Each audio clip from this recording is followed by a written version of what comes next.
Welcome to another installation of Practical Creativity yet again. We're super excited to be here with Evan Plummer, who's super creative and an amazing human being. Evan, please bring us back. Give us just a little more insight. Now, I know this is like a whole crazy thing, but we're not afraid to try new things. We got to get creative. It means going into the unknown, right? Right. I like to call it transparent meeting facilitation. So it's just it's real time. We're working this all out. So yeah, Evan Plummer, over 20 years in training and professional development, primarily in the arts education space, and primarily within that, urban public arts education. So I spent a lot of time in Chicago public schools, working with arts teachers, making sure that they had what they needed so they could create the curricula and maintain community and engage leadership practices that actually lead to increases in student achievement. And then most recently was at National Young Arts Foundation in the arts competition space, doing the same thing, creating curricula and opportunities for educators to know about audition preparation and portfolio development, and how to make sure that their students knew how to apply and apply with success. So it's been a great run. Oh my gosh, wow. So Chicago Public Schools, arts education. Tell us about yourself as an artist. So if you're into arts education, ostensibly you did some sort of art form growing up. That is true. Well, I was very much into visual art as a child. So I would literally, if there was any paper or a surface, I was drawing on it. That would probably include the walls. Sorry, mom and dad. I ended up going to film school. And so worked in the industry in Hollywood for a little bit. I actually had a wonderful opportunity to be an intern with Greg Araki on the Doom Generation, and that was awesome. You see that movie, it's crazy because Greg Araki's always crazy. And then sort of like transitioned out of a studio practice, and then somehow re-engaged it working with Mike Bancroft in Chicago with Garage Spaces, we were an installation creating duo, and we basically would make these large scale installation environments that we would walk in and interact with. We created a pawn shop that was about stolen and objects that get taken and then resold, and really trying to examine this idea of object owning, provenance. And then we also created a funeral home, and that's where I did a performance in my own funeral. That was interesting. It was that was before like triggers were something that we talked about in the arts community. So people came in and saw me in the coffin completely still, and they were like, "Oh my God, I could see that." Wow. And then transitioned into printmaking. So from that, transitioned into making prints as well as working with textiles. And so currently I haven't been deeply engaged in an artistic practice. I like to think of training as the artistic practice. So it's really like the performance of getting people to think outside and within themselves in creative ways. Yeah, for sure. That is so important. I always think that people think that the business side of things and in the arts is super boring. But I have to tell you that, I went to music school and I subbed with the New York Philharmonic when I was 23, when I was in graduate school, getting my master's in orchestral performance, right? The most useful degree if you're going to be in an orchestra. But I discovered it was not what I thought it would be. And I love people.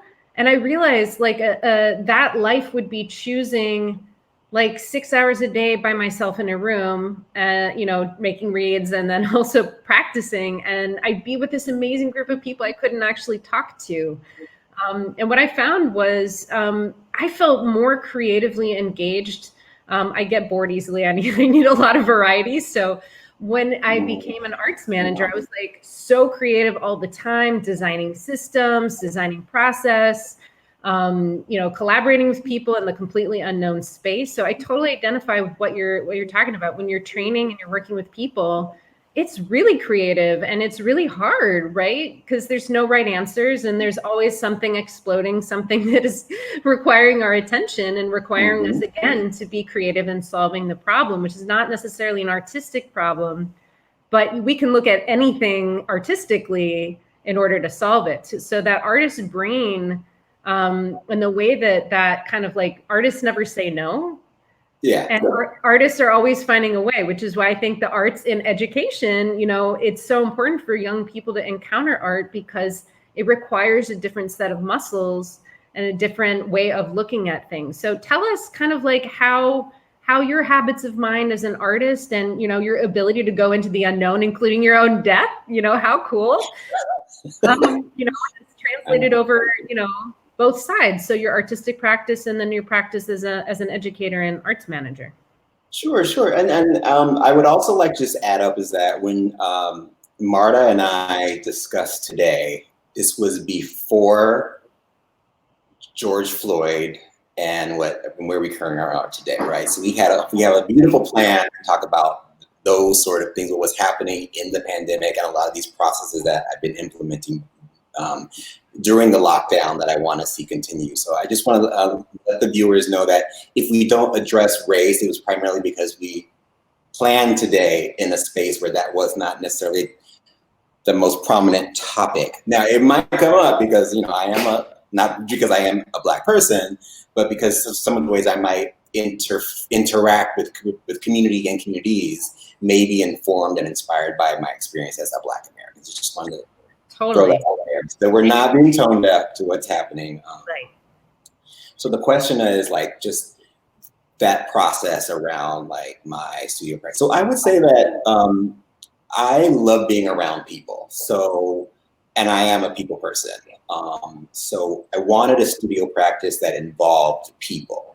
And I sort of was drawn to studio practices that involved community building and community making. So installation in an artist group made a whole lot of sense.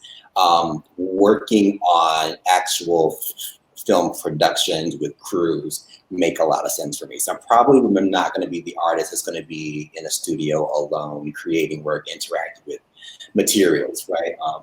And I'm also attracted to studio processes that involve questions, right? So like, not just what do I want to make and how do I want to make it, but what do I want to say and how do I want to say it? So what are the questions that I have just in my own life and what's happening in the world around me? And then what are other people saying about that, and how can we make a collective conversation through an object, through an experience, right? That works really well in the installation space, really well in the performance art spaces, because it's all about creating work with people and having people walk through or engage in experience. And I find education and training to be the exact same thing. Now, when we talk about adult learners, a lot of times it's around a problem, which is the same with art making, right? Like there's this huge, like for example, with Stolen, we were really interested in this idea of like, what happens to objects when they're no longer your objects? And what happens when you no longer can claim something is now in someone else's hands. So for example, one of the things that I contributed to that installation was video that was found in a camcorder. Yes, this is long ago, there were camcorders. In a camcorder that I purchased from a pawn shop. So I purchased this camera for like, I don't know, $20 or so, get home. There's a cassette in there and I literally watched it and I was like, oh, well, this is gonna be in this installation. So it's literally the question of like ownership is just really important, right? For me at that time. And so the same process happens with training. So there's usually a problem or a challenge we're trying to solve. Students aren't achieving where they need to be. Principals are marking arts teachers in a certain level, and we need to figure out how to get those arts teachers up a few levels up. And so we begin to think about what are the causes of those problems, and then what are the practices that are going to actually address that problem. And then the part that I also love is that peer-to-peer learning. So then I get to figure out who's the person that does that thing excellently. I'm just gonna make that word up, make the adverb up, right? Who does that excellently?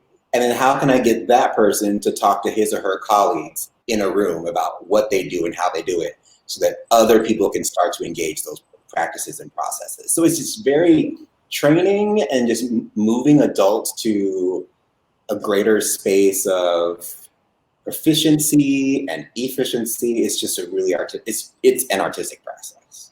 Totally. Mhm. Yeah, moving adults anywhere is definitely an artistic process. Oh my God.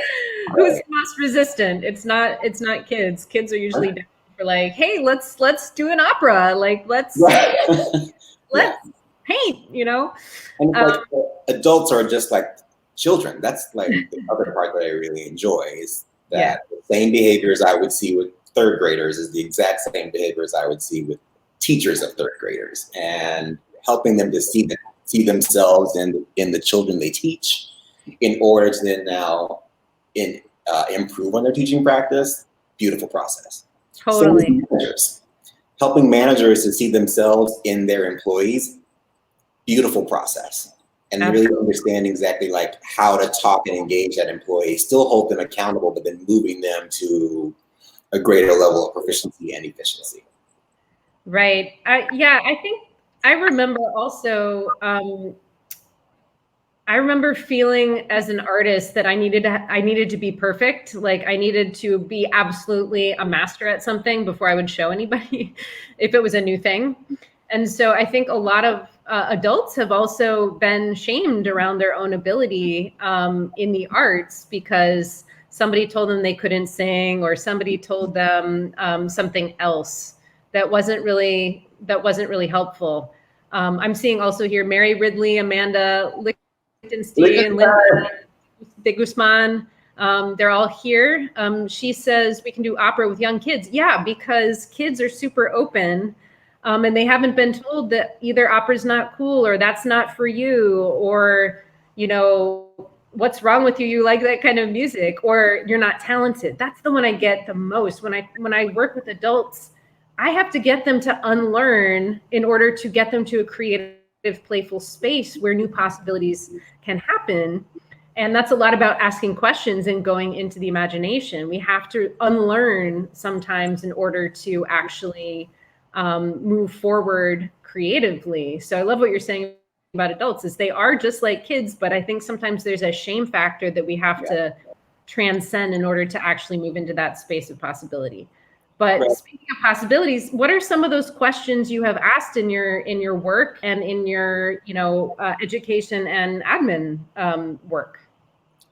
Well, a lot of it we work around inquiry questions about how can I blank, and that really that can just run the gamut. So like whatever the challenge is, if as adult learners we can just ask ourselves how can I, and then just fill in that blank, and then that then opens you up to so many possibilities. That opens you up to figuring out who on your team or in your community is doing that thing and doing that well. That can open you up to what resources might exist, either online or some other educational experiences that you might want to have. That also positions you as a reflective practitioner. So that positions you to be thinking about what you're doing and how you want to improve. And if you just say, how can I blank, it really shows that you care about you. And you're really increasing the value that you have in yourself. Because like you're saying, you probably have, well, I'll speak from the I. I've been told no plenty of times. And I've been told that I can't or I don't do this thing well.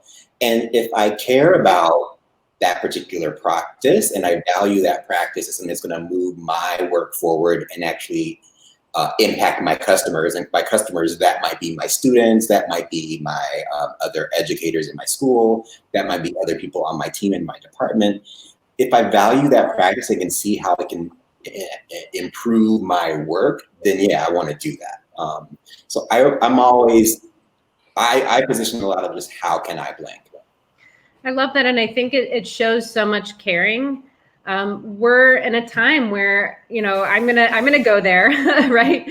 So we have to be thinking about how can I? How can I is the compassionate way to think about how you can, to do your part in ending systemic racism and how you can create a healthy team. Like until all of us are looking at how can I, we're not really going to move the needle on things. And I'm just going to point out, Amanda here on Facebook says, we totally have to transcend the shame to move into realms of possibility. Yeah.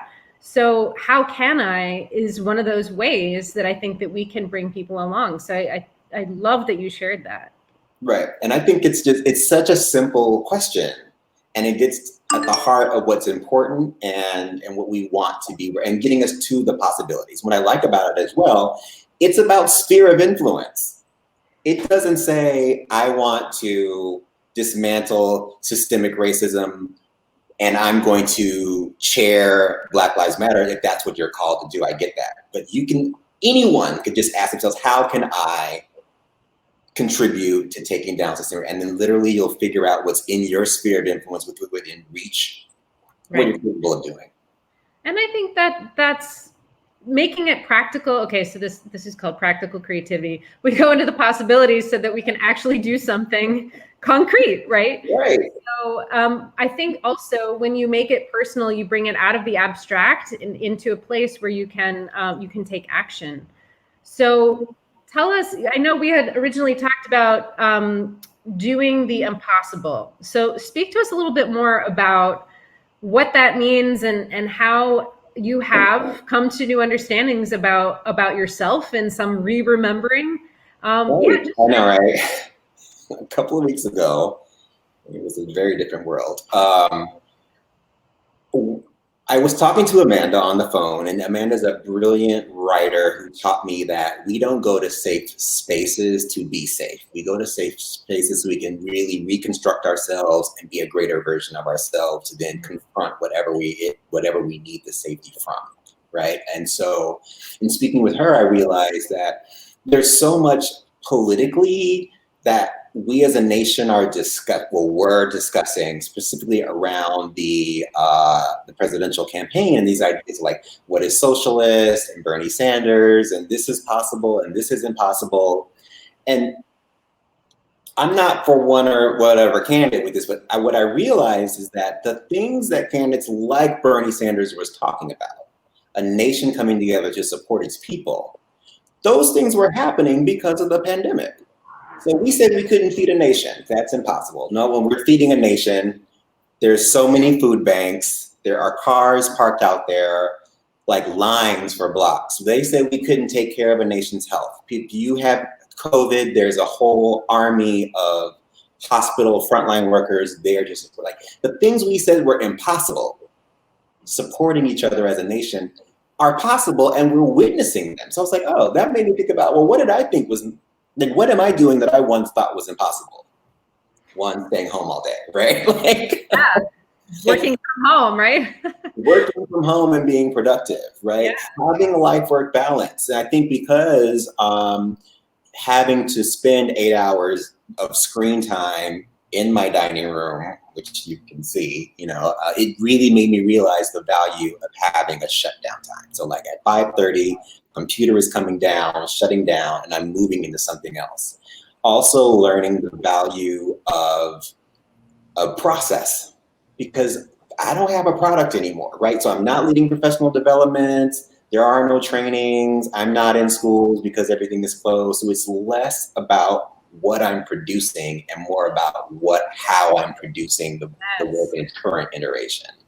And that's something that I also have heard from teachers in the performing arts in this particular time frame. It's like, we can't have the spring concert, so guess we really are going to work on that. Guess we are going to work on ornamentation. We really are going to work on note value. So we're all engaging this process, and that's something that I've also learned. Confronting fear of the virus. What? I mean, weeks 1 through 4, I was in complete, like, paralyzing fear, primarily, just because this thing we don't know about. This is the first time I've ever been through a pandemic. So yeah, I'm going to respond with fear. I'm going to give myself license to feel fear and have fear of the unseen, which is really fear of the unknown. Totally. Which I didn't think it was possible to not have fear, right? Like I thought it was impossible to just wake up one day and be okay with coronavirus. It's sort of like that movie, right? Like How I Learned to Love the Bomb or whatever it's called from the 1960s. I think by week 8, I was like, okay, it's out there, it's there. I'm going to protect myself. I'm going to continue living my life within the confines and constructs that I can do. What's interesting about, sorry to interrupt, yeah. That's making me think though, but like as an artist, you go into the unknown on purpose. So something something different about it though, because as an artist, you're making a choice to go to there. And for something like what's at our doorstep or, you know, what's unfolding in the world, we're not necessarily choosing that it is happening, right? Well, at least the pandemic, right? So systems and structures we're contributing to all day long. And, you know, that's the problem that we have to take personally, we have to take responsibly. But as an artist, like the unknown is the point, right? So right. Yeah. like, when you were thinking about how do I create my own funeral, you weren't like, I don't know, anytime you ask a question, you were inviting the unknown, right? But there's something different when we feel like we have control over it. At least that's how I feel about it. Right. And I think what my experience during the pandemic is just all about control. It's all about control and rendering control to this tiny microscopic thing that looks like the thing you throw against the wall and it sticks with a little sucker thing. Like it literally is giving away my sense of, which is hard. If you're a control person like I am, and I love having things, that was hard. And I think the largest lesson that I learned that I can't wait to take with me once this is quote unquote over is just recognizing my own value. I love that. Yeah. I love that. There's so many people, especially creative people, again, that we're shamed if we're not creative in the way somebody else thinks we are. And then it takes the brave ones to like find that place that is theirs, that is their voice, that really, you know, they're unafraid of being weird and embracing that and really going into that. But knowing your own value is something that, you know, I work with a lot of artists and there's a lot of fear even about how do I have a conversation about the value of my work because my work is me. So when I talk about how do I put a value on me, and there's again sometimes layers of like unworthiness, and the training doesn't exactly, you know, pat you on the head and tell you you're doing great. No, it's, you know, it's rigorous and it is heartbreaking sometimes. So I love that you articulated that because I think all of us could be looking at our value a whole lot more often. I'm going to go to, we have some comments on Facebook. Amanda says, yes, we can do the impossible. It's about that. How can I, that Evan encourages us to ask. Linda says, process learning is what music teachers all have to learn. It's about how we learn something, not necessarily the performance. So again, like you were saying, it's about what is my process now, not what is the end result or something that I'm used to doing. She also says the performance is about the unknown, right? Mm-hmm. So I always say, like, when you walk out on stage, if you're a performer, 100% of the time, you don't know what's going to happen, right? And that's part of why it's exciting to be in that space with people who are listening and participating and sharing their energy, as well as, you know, those who are sharing out. Mm-hmm. Tell us just a little bit more about what you're learning now and your hopes for what comes next, either like all of us here or individually. So many hopes, right? Well, I think the learning my value stemmed from me wondering, like, just being overwhelmed by fear around coronavirus and the pandemic, and just recognizing that, like, yeah, if something were to go down, I would be missed and I would miss, right? And that just sort of like, that pushed me to realize, oh yeah, I do have a value, you know, like I really do. And that I need to see that value reflected in things. I need to see that value reflected in the relationships I have, in the work that I do, in the way I interact with others. And so I want to make sure that that's something I take with me, right? And then that actually pushed me to then just really being okay with myself. And I know that's something that I probably have come into that kind of learning multiple times in my life. It's interesting how it comes and goes. Like I can be okay with myself during some chapters of my life and then not okay with myself and then I'm okay with it. I think being here in this space nonstop for 3 months has really, really taught me that Evan is okay and I am okay as I am, right? And I need to walk in the world with that understanding and that identity, like, and the world needs to feel and see that, right? I feel like there were moments when I wasn't me, and I was trying to be something that I wasn't, right? And I realized that will never work for me. And I think that's what is the value, and the being okay with yourself is also, I see that reflected in the protests right now. Like, you're having hundreds of thousands of people saying, I have a value and I deserve to be seen, and I'm okay with who I am. Are you okay with who I am?